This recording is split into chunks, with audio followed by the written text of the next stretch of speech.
Well, it's still pretty cold around these parts of the country, so I'm stuck in the house for the next few days until the weather breaks.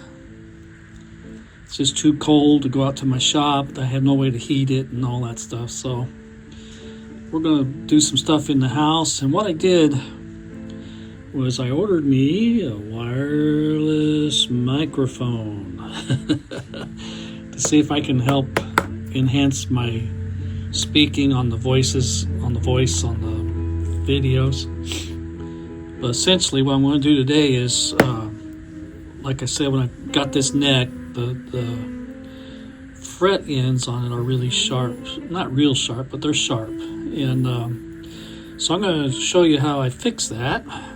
And but I'm going to set this up and try recording with it and see what happens. I've been last two little videos I did of other guitars I made for customers back in my past. I did dub overs on that. I just used a cheap microphone that I had. And I thought it came out okay, but we're going to see how this works out. Alrighty, I'll bring it back in when I get all set up. Well, alright, I got that microphone hooked up. We'll see how it works out here. I think it's working. Yep. At least it says it's on. Alright, like I started to say earlier, it's been really cold out here, like it has been in a lot of parts of the country. And so what I've done, I've already used the fret rocker on this, and the frets all seem to be fairly level. There's not a whole lot of bumping going on there. But what it does have is these sharp fret ends on here. And I've shown this before on some of my videos, but this is the fret file that I use. Now, a lot of you out there use those flat files, and that's okay, you know. But this here really speeds up the work, and I don't care what it costs. I've had this for over 20 years now, and it's still working. So something to think about. Pennies on the dollar.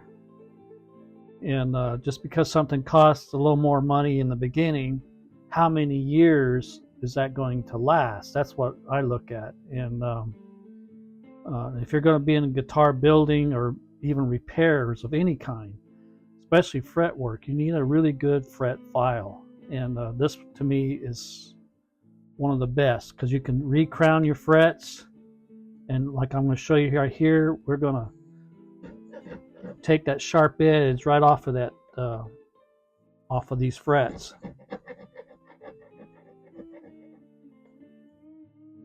Voila! See, it don't take much.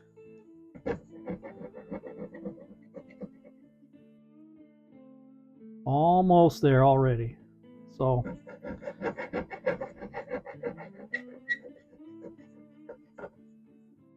there it's gone.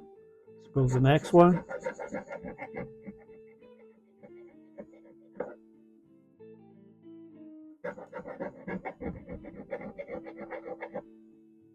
Makes really quick work of your filing.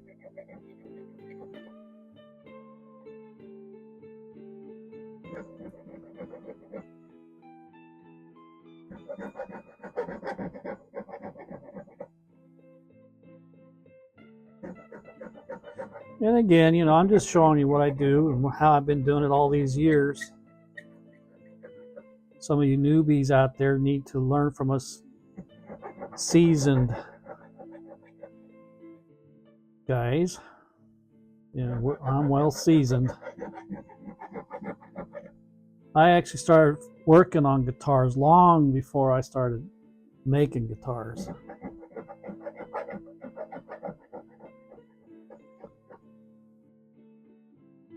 And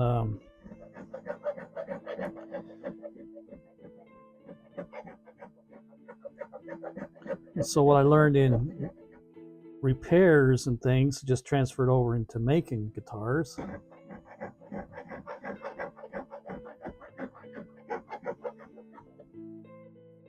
I think the hardest part of making the guitar from scratch, at least for me, was learning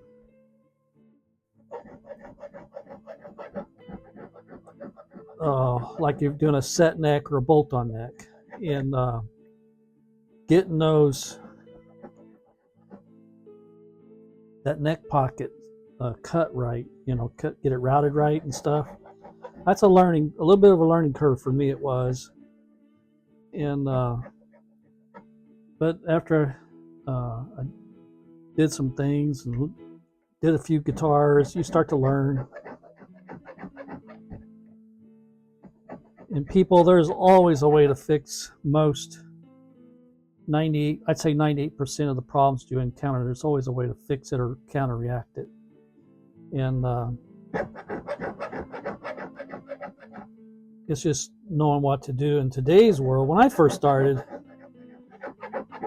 there was hardly anybody on YouTube doing this stuff. And for me, I had to buy a book, and man, I memorized that book.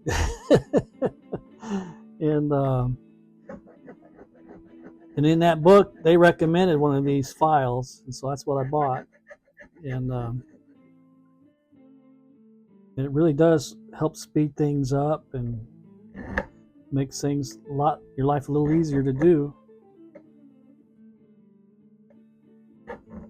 So what I'm going to do is I'm going to go ahead and finish this off camera. And yeah, there's some of these are a little bit sharper than others. You can tell they didn't do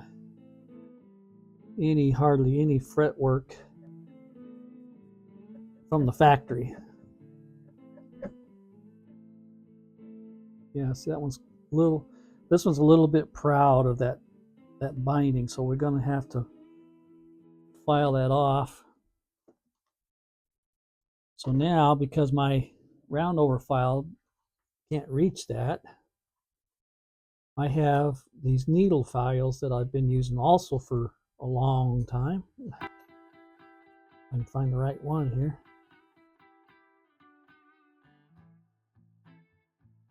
Now been trying not to get my doggone head in the middle of the videos and stuff, but when I'm doing this stuff on my own, it's kind of hard to do this and watch where my hands and there we go, where my head and stuff is at when doing them. And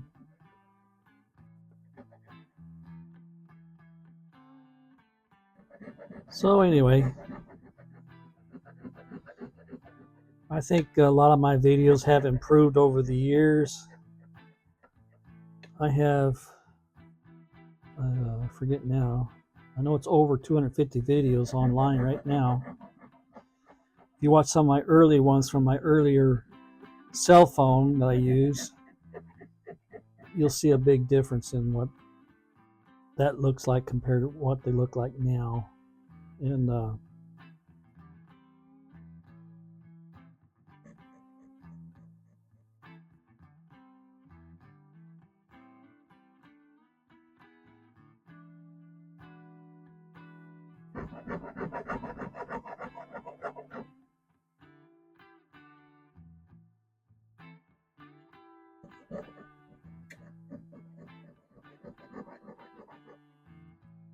well, thank you for subscribing to my channel and for the encouragement. Keep going.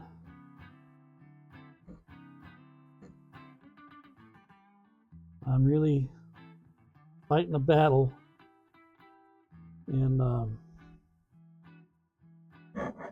I've been trying really hard not to say anything about it because it's just part of life. And I just want to do what I can do and show you what I do, and kind of leave my mark in the world, I guess, if you will.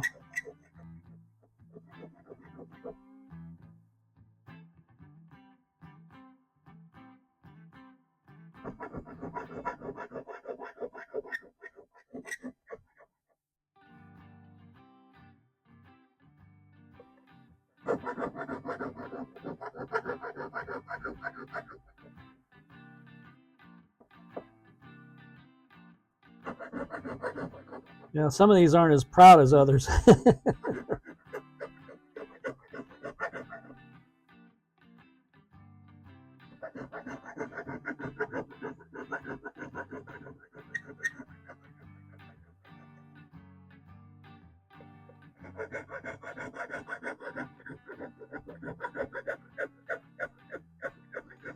But anyway, that's where we have it right now. I'm going to turn this camera off now and finish them off. And then we'll figure out how good this microphone's doing. And then we'll go from there. And then tomorrow, the weather's supposed to start warming up. So maybe I can get out in the shop and do some things. And we'll test this microphone out there and see how well it does out there inside the shop where all the noise is at. Because he's supposed to have noise canceling and stuff in them too. But we'll see. All right, y'all. You be at peace, and I'll bring you back in when I get more content here. Bye now. Well, all right. I'm almost done doing these fret ends, but I thought I'd bring you back in one more time on this. I've shown this several times. I took a pencil and I cut it in half. And what you do is you take that, lay it on your frets, put it up next to your nut there with that pencil point, and you're going to take and drag that across there a couple times. Make sure you get a line going.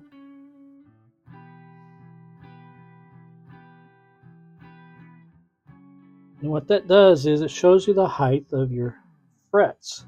Let's see if we can get this on camera here.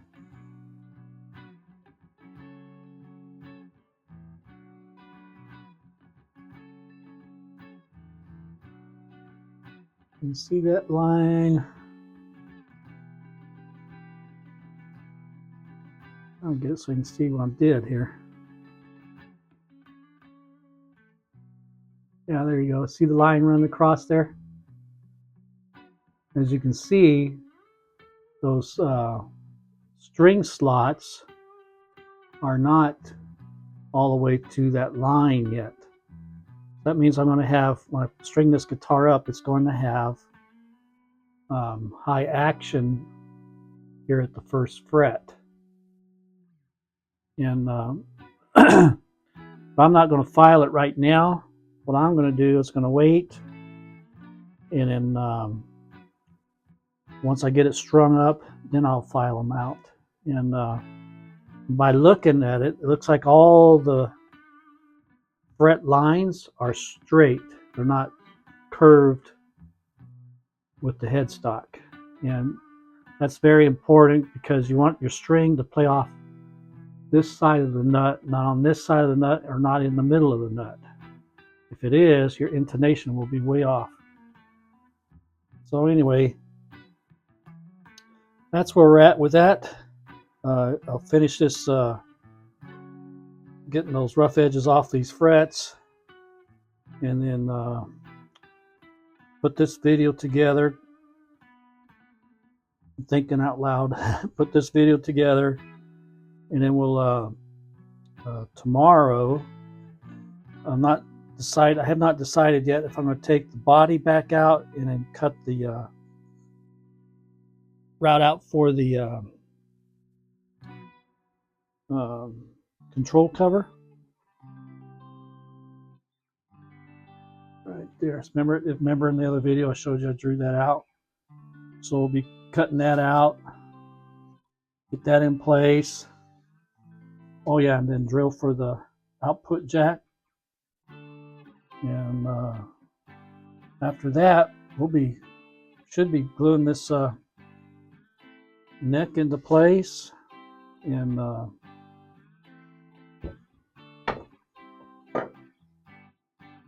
once it's glued in, we'll start putting the tung oil finish on there, and then